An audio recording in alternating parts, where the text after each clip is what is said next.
to our English class. We will continue the chapter 13, present continuous tense. So आज exercise में हम क्या करेंगे? Put the verbs in brackets into simple present और present continuous. अब हमें देखना है कि किसमें हमें सिंपल प्रेजेंट टेंस डालना है और किस सेंटेंस को हमें प्रेजेंट कंटिन्यूअस में चेंज करना है. तो इसमें एक रूल है, we use the continuous tense when the action is deliberate. मतलब कि जब हम चाहे तो एक्शन को स्टॉप और स्टार्ट कर सकते हैं. For example, she is reading a book. अब बुक रीड कर रही है वो मन चाहे तो बुक रीड करना बंद भी कर सकती है और जब मन चाहे वो अगेन रीडिंग करना स्टार्ट कर सकती है. तो ये एक्शन में हम लोग क्या करेंगे? Present continuous. Now I am going home. मेरा मन चाहे तो मैं घर जाऊंगी, मेरा मन चाहे तो मैं घर नहीं जाऊंगी. तो ये भी एक्शन डेलिब्रेट है. That is why we are using present continuous.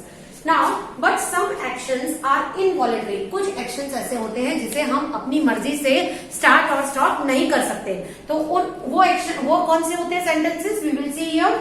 The mother loves her child. एक जो माँ होती है वो अपने बच्चे को प्यार करना बंद नहीं कर सकती या स्टार्ट नहीं कर सकती. वो एक्शन हमेशा चलता ही रहता है. That is why we will use simple present over there.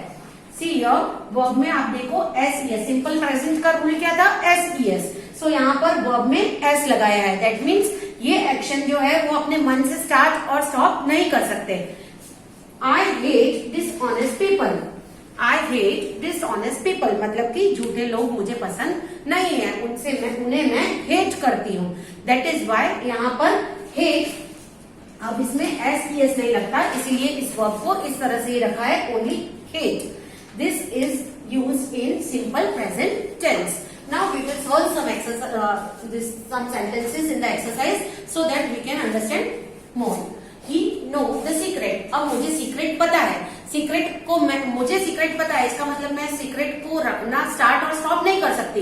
इसीलिए हम क्या करेंगे? इसे सिंपल प्रेजेंट टेंस में लिखेंगे. He knows the secret. उसे सीक्रेट पता है. He knows the secret. Now Leela do her homework. Don't disturb her. अब लीला होमवर्क कर रही है. वो अगर उसे डिस्टर्बेंस होता है तो वो होमवर्क करना बंद भी कर सकती है और अगेन स्टार्ट भी कर सकती है. इसीलिए हम यहाँ पर क्या लगाएंगे? Present continuous tense.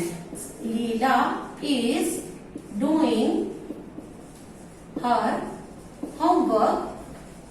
वो अपना होमवर्क कर रही है. And then we will write the same. Don't disturb her. समझ में आया मैंने कहां पर प्रेजेंट सिंपल प्रेजेंट लगाया और कहां पर प्रेजेंट कंटिन्यूअस टेंस लगाया. Now next is run fast the train whistle. So run fast the train. क्या लगाएंगे इसमें? विसल्स लगाएंगे या इस विसलिंग. तो ट्रेन की विसल तो सीटी बजाती है ना ट्रेन, तो वो बाद में स्टॉप भी हो जाती है और अगेन सीटी भी बजा सकती है. तो we will write the train is whistling, क्योंकि ये एक्शन वो स्टार्ट और स्टॉप कर सकती है. Now look smoke that come out of that window. अब जब आग लगती है तो धुआं उठता है, आग बुझ जाएगी तो धुआं स्टॉप हो जाएगा. तो हम क्या करेंगे? Look smoke is coming out of that window.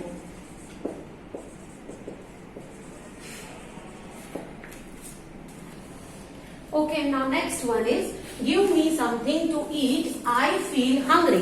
So give me something to eat. I am feeling hungry. क्योंकि खाने के बाद तो हमारी भूख खत्म हो जाएगी ना. The activity will stop again. That is why we will put here present continuous time tense. I am feeling hungry. Now next is he usually drink coffee but today he drink tea. That means वो हमेशा वैसे तो coffee ही पीता है. तो we will write here he usually drinks coffee. Usually वो हमेशा वैसे तो कॉफी ही पीता है पर आज वो चाय पी रहा है. तो we will write here but today he is drinking tea. यहाँ पे डिफरेंस आपको पता चला कि वो हमेशा वैसे कॉफी पीता है. So we will write here drinks, simple present tense. But today he is drinking here. तो simple we will write here present continuous tense. You can't see Tom now, he have a bath. आप Tom को अभी नहीं देख सकते क्योंकि वो नहा रहा है. तो नहाने का एक्शन तो ऑब्वियस है, आखिर तो खत्म हो गए. कंटिन्यू हमेशा तो चलता नहीं रहेगा. That is why we will write here you can see Tom now, he is having a bath. He is having a bath. That means present continuous tense. यहाँ पे he is having a bath. Now next sentence is Kamala takes after her mother. कमला अपनी mother का ध्यान रखती है. तो क्या वो ध्यान रखना बंद कर देगी कभी और कभी स्टार्ट करेगी अपनी इच्छा से? No. That is why we will use here simple present tense. Kamala takes after her mother. Next is she go to school every day. यानी हमें पता है ये काम तो हमें रोज करना है, हम अपनी मर्जी से स्कूल बंक नहीं कर सकते. That means we will use she goes to school every day. Okay, our next exercise is to frame questions with using question words. ये question words दिए गए हैं, इसे लेकर हमें questions frame करने हैं. I am living with my brother these days. So we will write here where I am का हो जाएगा are you living. मैंने आपको पहले भी सिखाया है, जो अंडरलाइन वर्ड्स होते हैं हमें उसे नहीं लेना है क्वेश्चन बनाने के समय. तो where are you living these days, we will put question mark. See, जब यहाँ पर आई एम है तो हमें यहाँ पर आर यू किया. जब हम फ्रेम क्वेश्चंस करते हैं, क्वेश्चंस बनाते हैं, तो ये चीजें पे हमें ध्यान देना चाहिए कि कौन सी चीजें हमें चेंज करनी है क्वेश्चन बनाने के टाइम पे. They are going home in the evening. So we will use when. When are they going home?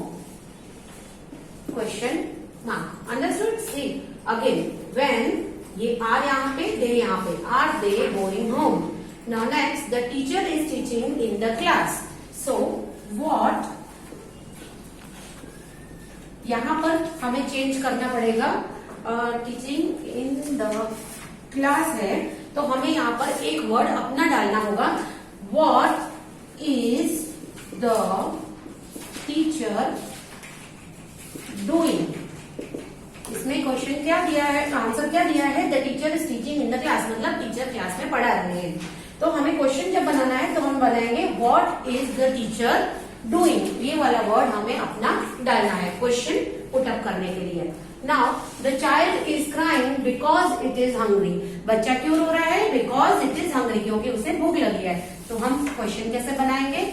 Why is the child crying? बच्चा क्यों रो रहा है? They are learning the third lesson. So हमें यहाँ पे लगाना है which. सी, यहाँ पर लेसन के नीचे अंडरलाइन नहीं है, इसीलिए हमें which के बाद ये लेंगे. Which lesson are they learning?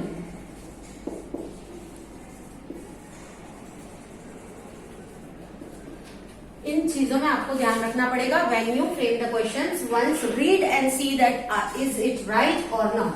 I am planting 6 papayas in my garden. So how many? We will write here how many. अब देखो, अगर मैं डायरेक्ट ऐसे लिख दूंगी हाउ मैनी, आई एम का लिख दूंगी यू आर, तो दैट इज रॉन्ग. क्या पूछना है? How many papayas. How many papayas are you planting in, my का क्या हो जाएगा? Your. In your garden. Question mark. Now one more I will teach you example. We are buying 4 liters of milk today. So इसमें भी हम क्या लगाएंगे? How much दिया हुआ है तो हम लगाएंगे how much milk are you buying today. Understood? ये कुछ वर्ड्स हैं जिसे आपको समझ के लिखना होगा. So with this, your lesson is completed and our SEM 1 course is also completed. So I will send you the PDF. Write it in good handwriting in your notebook. Thank you.